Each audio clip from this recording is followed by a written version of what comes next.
Welcome everyone to another episode of the Shaman's Way podcast. As always, this episode comes from the teachings of our amazing friend and shaman in residence, Kriket. We hope you're enjoying these podcasts as much as we enjoy making them, and I'd like to take just a moment to ask you if you would please leave us a rating and a comment in iTunes or whichever podcast player you're listening to us from. Giving us a rating and sharing this podcast with others is the biggest way you can tell us that you like our show. Now, without further ado, on with the episode.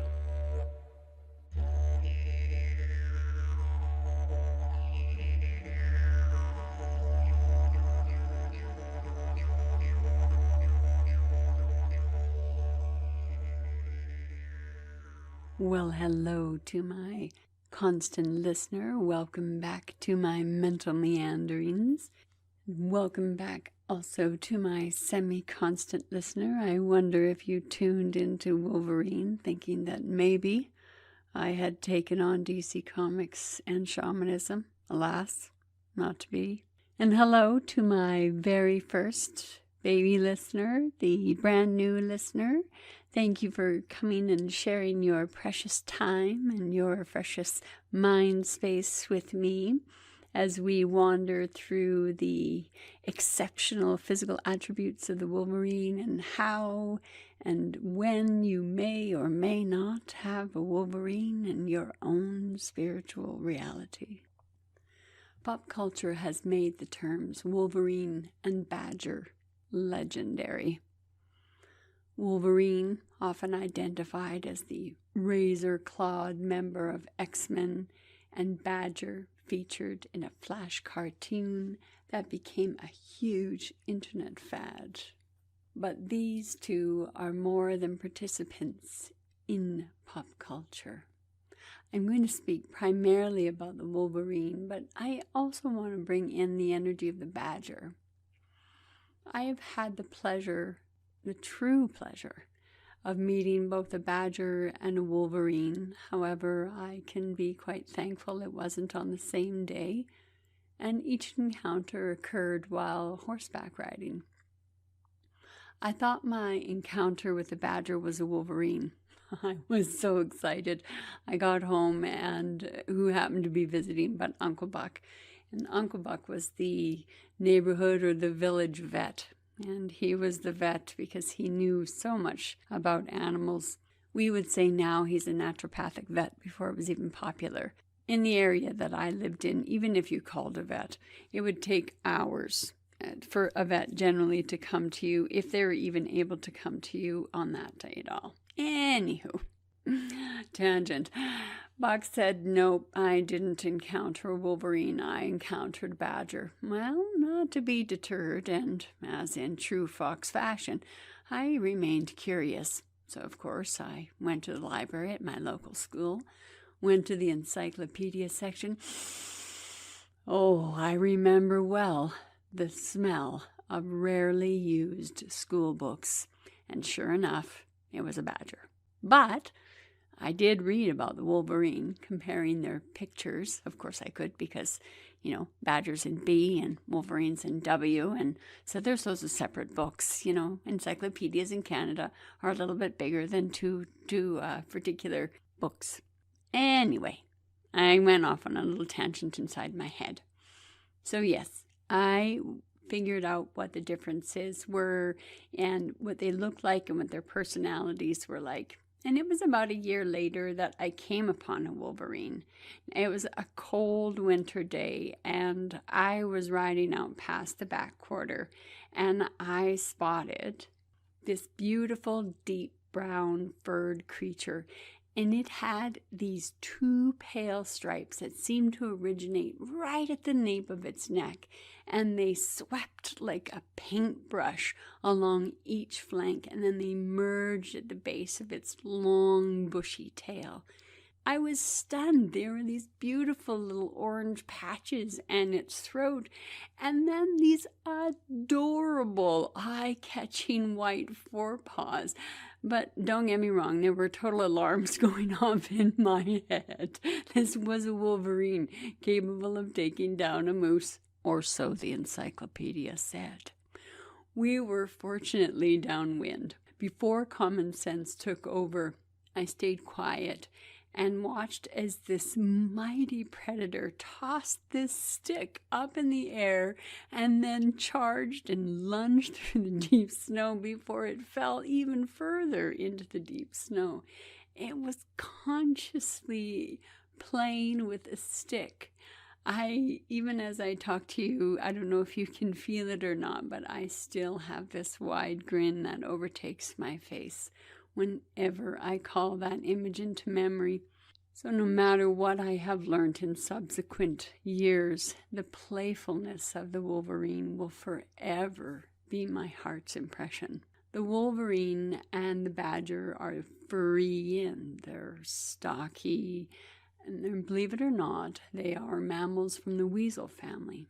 This is a nocturnal species, and we see them primarily in the circumpolar regions where the boreal forests are.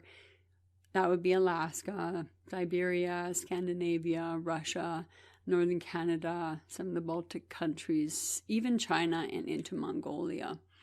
On the other hand, the badger, also North America, but is found in Ireland, in Great Britain, southern Scandinavia, eastern Japan, and China.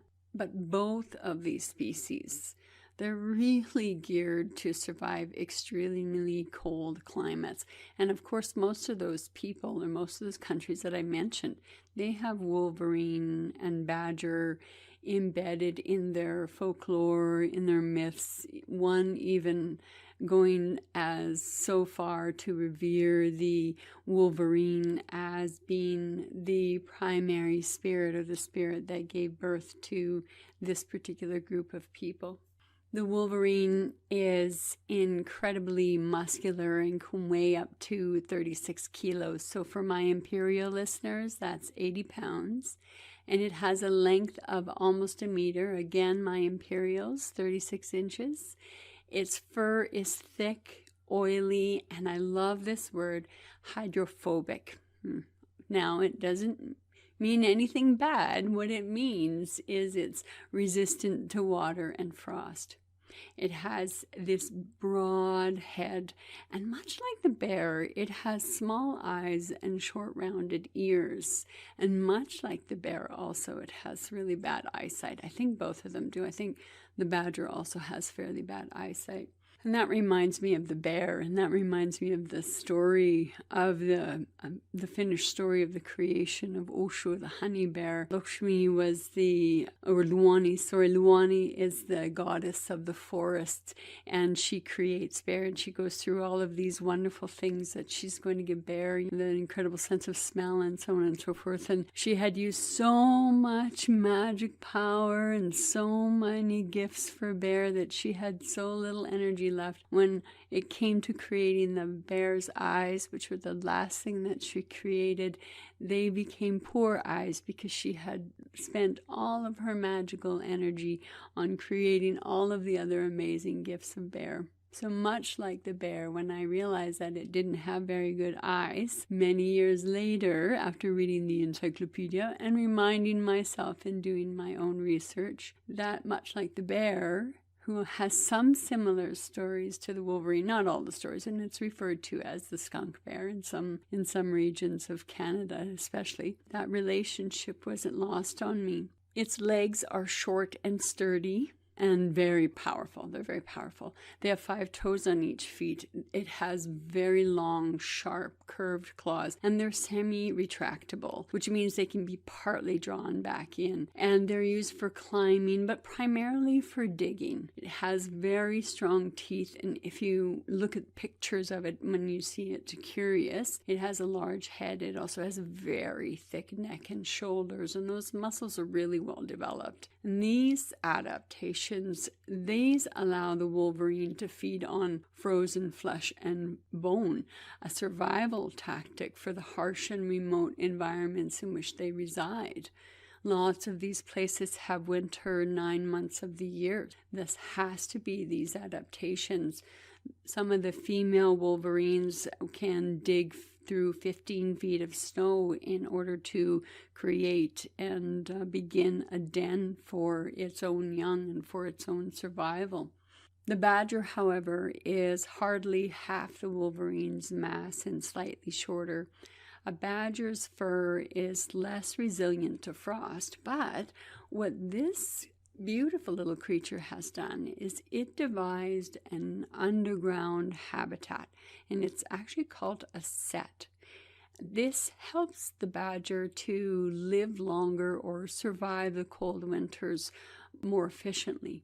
Additionally, what it lacks up in size, it makes up for in social and society. The badgers are grouped in really social clans, and they can have up to 13 adult members, where the wolverine, in stark contrast, is generally solitary. The average badger can live up to 2 years. The wolverine, maybe because it's solitary, maybe because it's built differently, it definitely has a different digestive tract. It outdoes it, and it has an average lifespan of 17 years. That's pretty phenomenal for a mammal in the circumpolar regions where it's staggeringly cold. Every weasel, the animals are really territorial, both the badgers and the wolverines, and they're really well known for scent marking their territories.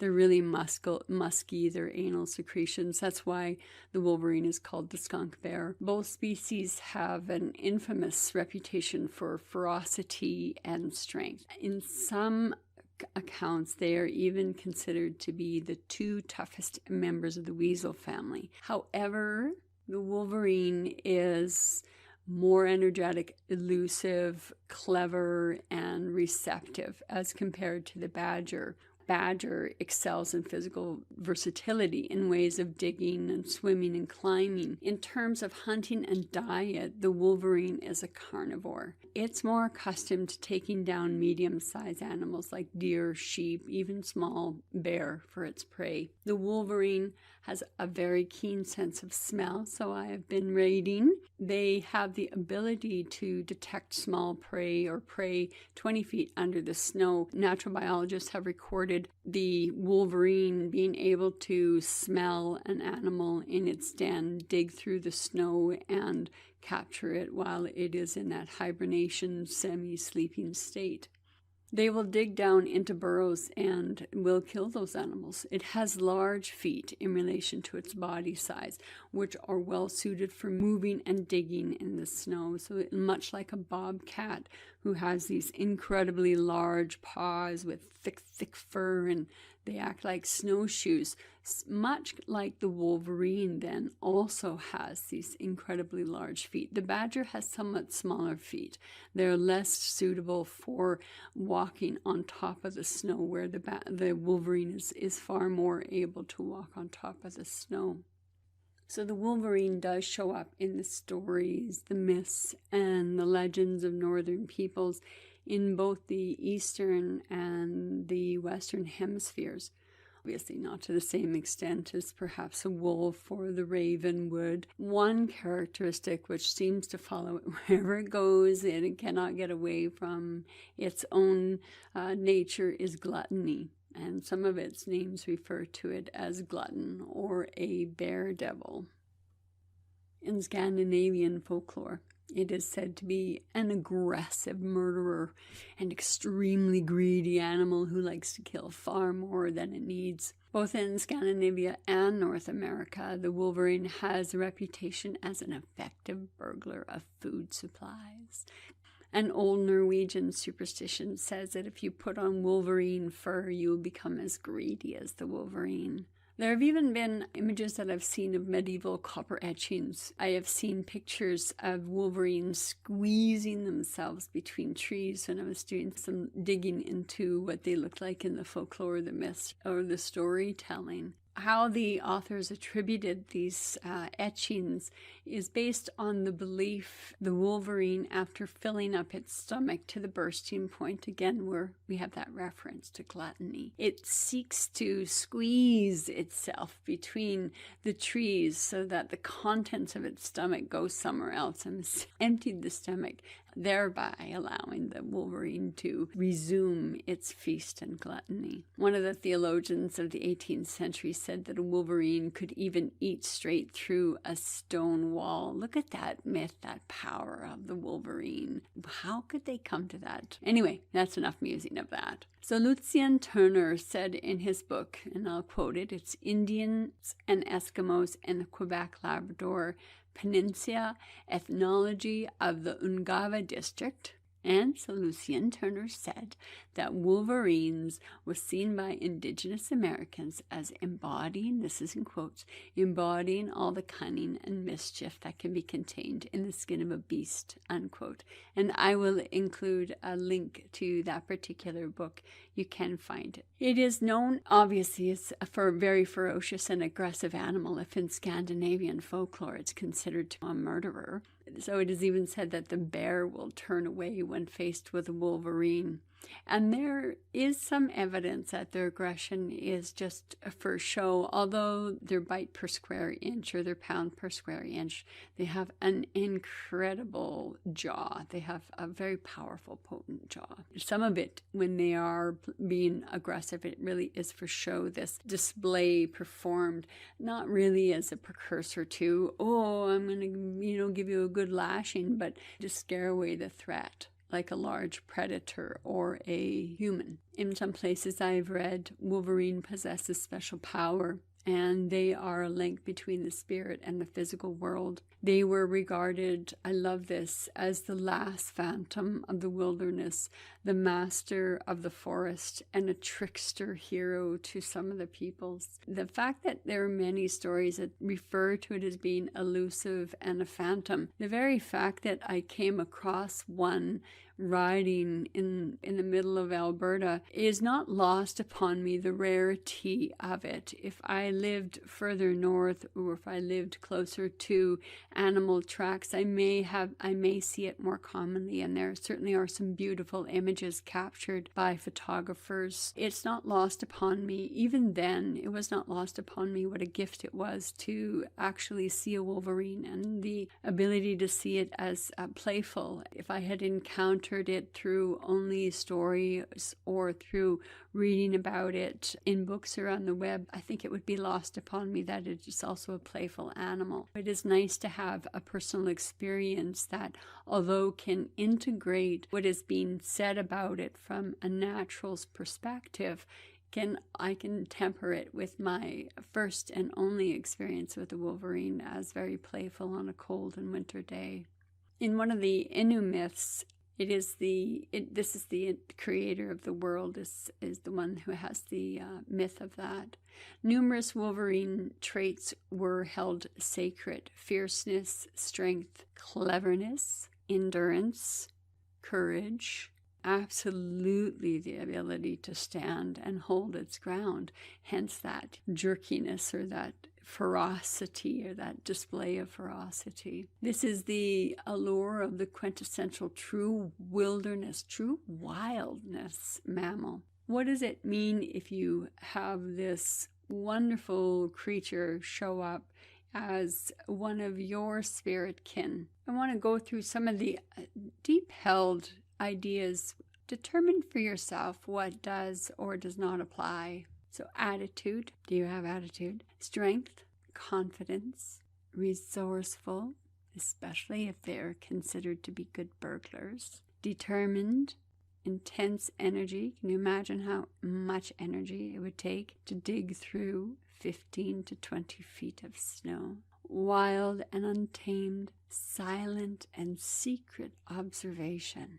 I also believe in working with the Wolverine and the Badger. The Wolverine tells you to, if not love your shadow side, at least don't hide your shadow side. You have a bit of a wild child inside. You know there's nothing wrong with letting that out to play even once in a while. Be yourself without thinking of others' opinions.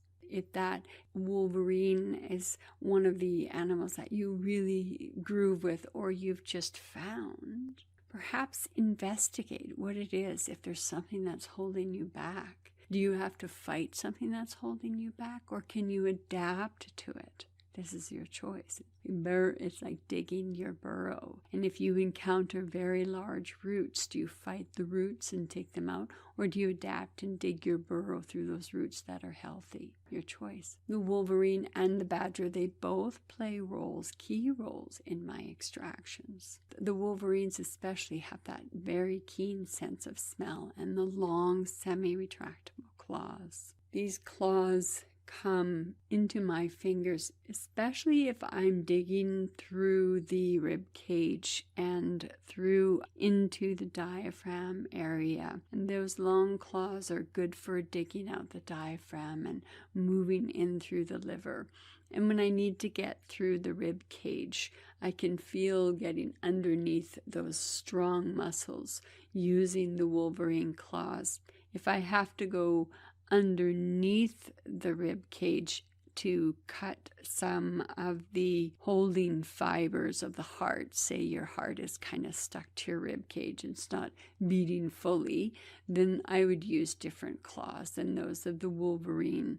Or the Badger, I would use a different set of claws. Likely I would grow either the hawk's claws or the owl's claws or talons to very gently and with fine precision remove any type of ligature or attachment or stuckness on the heart. But that's just an example of using the Wolverine for the ability to tear straight through muscle and bone to get to something, and then the finer detail of other beautiful helpers as I move the body from one form of experience into a different form of experience. The Badger is incredibly tenacious. If I'm embracing the Badger or the Badger is embracing me through an extraction, it leads me through the underworld. So it leads me in through the organs, into the catacombs, deep weaving burrows of the human body. So much like the set,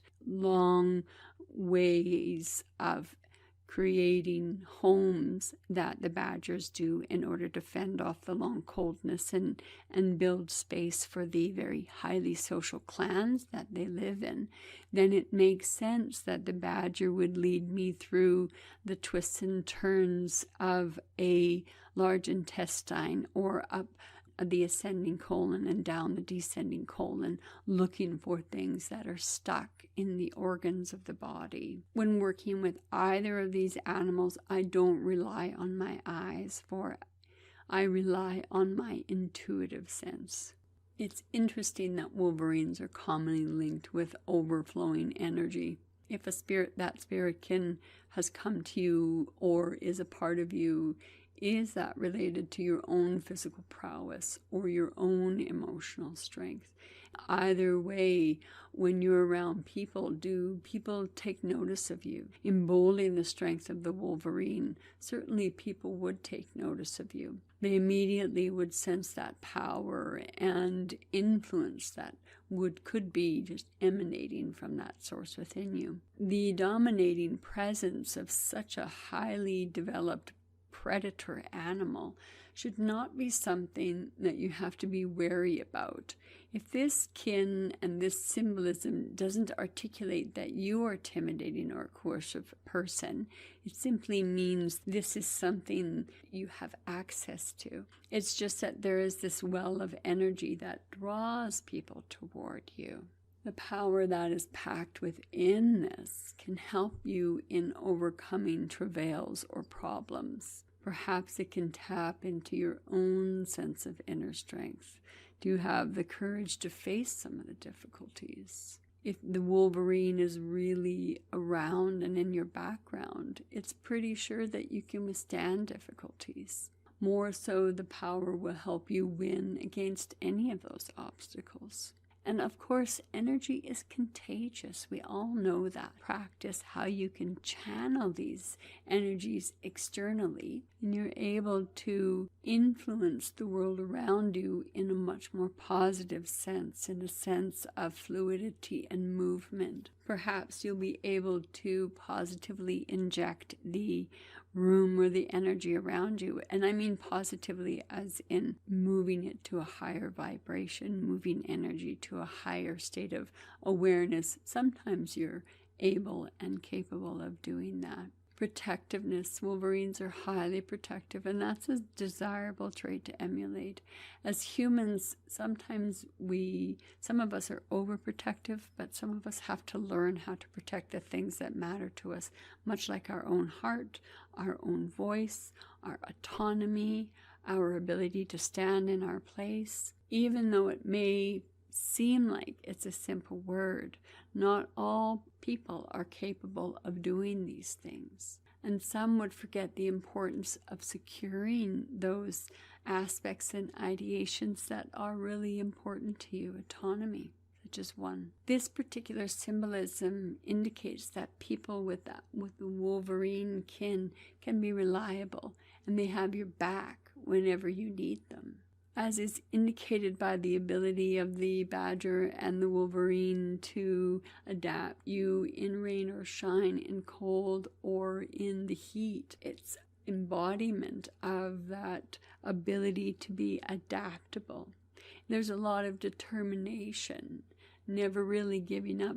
I wonder if the Wolverine as a spirit kin, if you've worked with it for a long time, if you notice that you don't give up very easily, you don't yield to the problems that you encounter.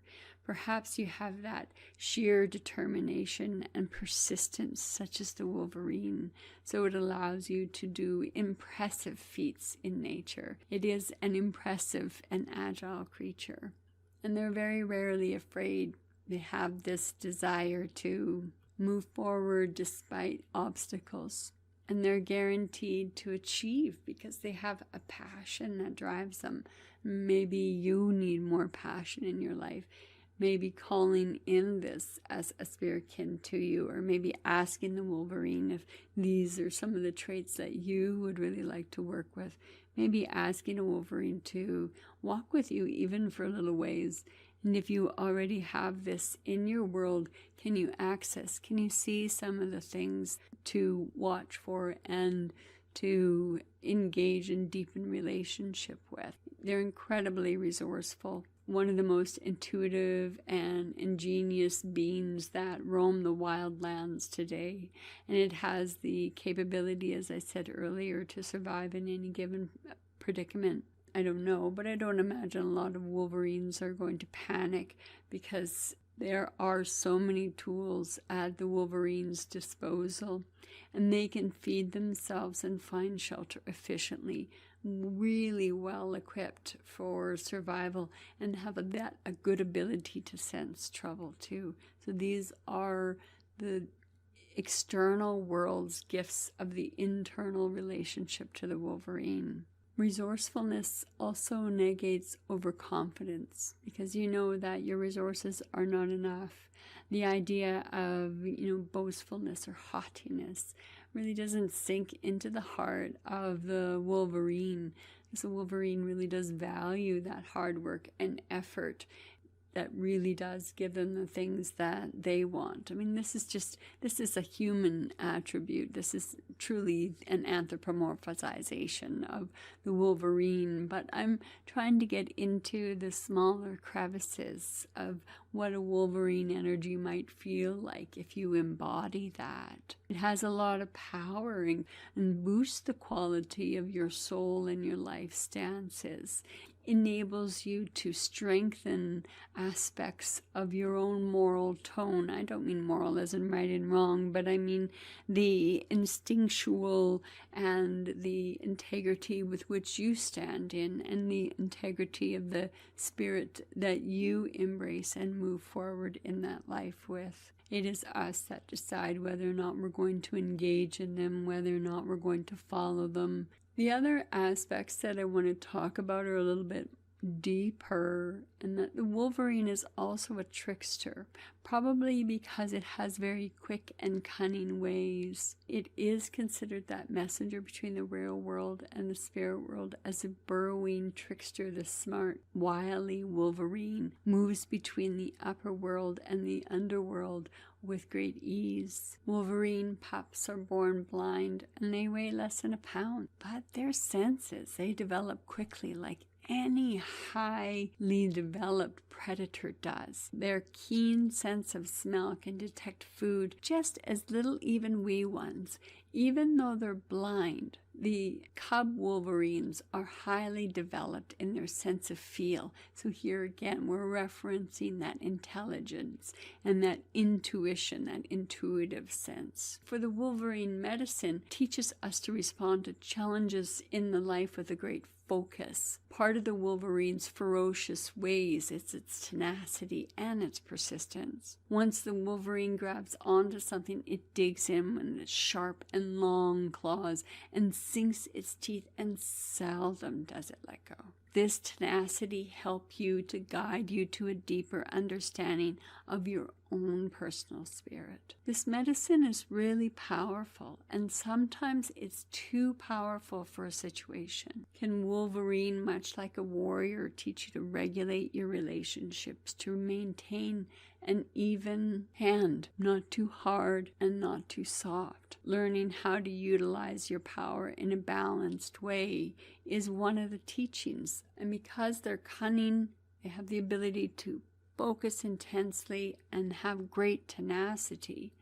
It arranges its energy in a straight and balanced line. And this alignment allows them to know the exact moment they should act and when they should retreat. Having those senses well honed, those instincts well honed, focus well honed. So knowing how and when to respond to any situation is what makes the Wolverine such a worthy and capable spiritkin. It's a loner most of the year. It can travel up to 40 to 60 kilometers a day in search of prey. A set of researchers found a young Wolverine in 4 days had traveled 800 kilometers. That is huge. So the endurance and the strength of the Wolverine teaches us to have a ginsei nai, never say die attitude in life. Get to the last mile. This is what we have to do in order to gain what we seek. The coloring of the Wolverine, this is that phantom part of them, allows them to be unseen in the shadows and out in the open as well. And this is that aspect of don't be afraid of the shadow self, because the Wolverine has the ability to move in and out of shadow. And they can wrench and wring their bodies into various shapes is another interpretation of the etchings of the Wolverine going through 2 trees in a V-shaped. And yes, that the story does talk about it squeezing the contents of its stomach out in order to make more room for its gluttony. And it refers to the ability of the weasel to wriggle itself into small crevices and to move in and out of other burrows of hibernating creatures. So this characteristic is reminiscent of shape-shifting and serves as a guide to the medicine of space and time. The fur is extremely durable and hydrophobic. This adaptation teaches that the medicine enables you to weather any storm that comes your way. Wolverines are not the fastest of creatures. In fact, they're slower than most of their prey. Their cunningness and their willingness to be a scavenger suits them and keeps their bellies full. It also gives them different gut medicine, that ability to digest things differently. One of the differences between the badger and the Wolverine, the badger living at maximum 8 years, where the Wolverine can live up to 17 years. And it is the parasites in doing the autopsies on the badger is most likely or highly likely to be the killer of the badger.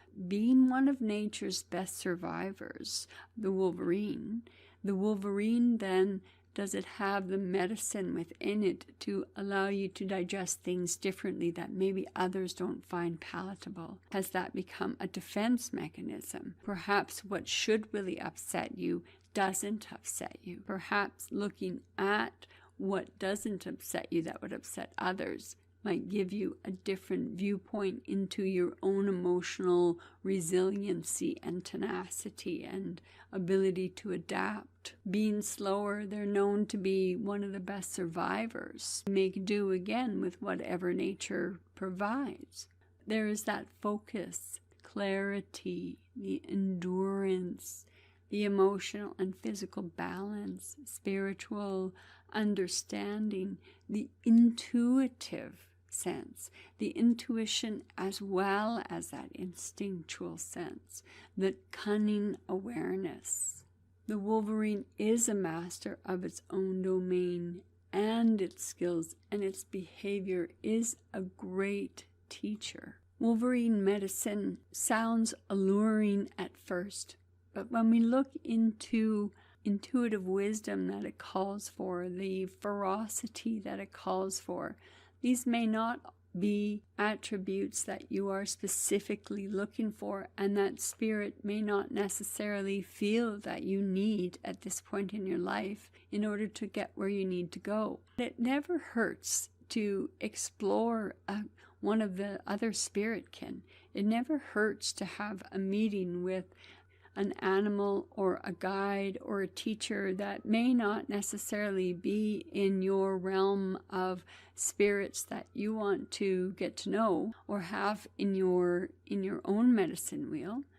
But there are the opportunities to discuss lots of things. They can be teachers in other ways, teachers for other meanings. Look for other communication. Look for beings that might not necessarily be specifically for you for answers to questions as well. I think it never hurts for us to go outside of ourselves to seek something that we believe is inherently within. Thank you for your time. So to my constant listener, I hope this was interesting for you. To my semi-constant listener who may have been driven here by the word Wolverine, I hope you stuck around and found some interesting tidbits of the spirit kin. And to my very first time listener, to my brand new set of ears, if you've made it this far, well, welcome to Shaman's Way, and I hope to share this time and this space with you again in the future. Until next time, sayonara. Thank you again for joining us here on the Shaman's Way podcast. If you have any questions, would like to make a request for a future episode, or if you're looking for other shamanic resources, including free drumming tracks, please visit us at shamansway.net. Until the next episode, be well, everyone.